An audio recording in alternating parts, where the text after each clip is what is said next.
In this video, I'm going to talk about 5 signs that you are a better photographer than you think. Hey guys, welcome back to my YouTube channel. If you're new here, I'm Rivaldo, a travel photographer based in Wales, and in this video, I'm going to give you 5 signs that you are a better photographer than you think. When I started out photography, I always thought that I was not as good as somebody else because social media always makes you think that way. But as time goes by, you realize that, okay, you've got a bit more to improve and things to work on, but you are not as bad as you think you are. The first sign is comparing yourself to your older work. I would recommend you to compare yourself with your older work and not with other photographers online. The reason for this is because you can always compare yourself to someone else's highlight reel on social media and completely miss the track of what your journey is. Somebody else may have been 10 years on this journey while you may be in the first 6 months. Always compare yourself with your older photography work. You start to see how much far you have progressed along this journey. Sometimes you look back and you are like, whoa, 5 years ago I used to edit my photographs in a completely different style than now. But if you look back a few months from now, you'll be like, oh wow, okay, I've come so far, but I've still got this to do. So please compare yourself with your past work and not so much with other photographers online. The second sign is you see photography everywhere. What I mean by this is whenever you are outdoors, you start to see photographs that you can click everywhere. Even when you do not have your camera on you and you're just sitting in your car driving around and you look through the window and you're like, wow, that's a beautiful scene that I would like to capture.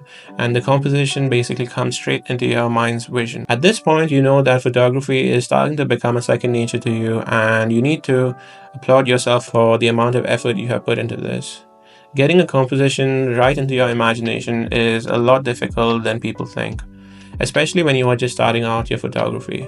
You need to spend the time behind your camera, and this becomes a second nature at a certain point.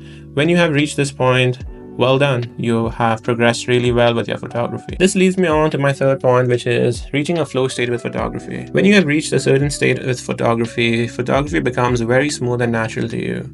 When you pick up a camera, you zone out and you get to that feeling where the world becomes a lot quieter around you. This is generally called the flow state. At this point, you know that you are in complete control of what you are doing. You become one with the camera. Time ceases to exist in this state and you just go about doing your work. You don't really think about different composition rules. You don't think about different settings, but you are just enjoying yourself completely in that flow state. The fourth sign is you have clearly realized that the trips matter more than the photography gear. You start to realize that older cameras can produce similar results to cameras these days. So all you need to do is to plan a few more trips and then go around during the year instead of wasting a lot more money on photography gear. This gives you nicer memories to hold on and cherish as compared to buying a bunch more gear. The fifth sign is that you get a lot more positive reinforcement from other photographers on social media. When you start posting your work on social media, you start to have a few people who like and comment. But as time goes by, you start to realize other photographers mentioning and commenting on your posts. At this point, you know that, okay, there are other people who are doing the similar thing as me with photography, and you realize that, okay, I've been doing really well as of right now. If you like this video, have a look at some of my other videos on my YouTube channel where I talk about my Fujifilm X106 and how I've used this camera over the last few months.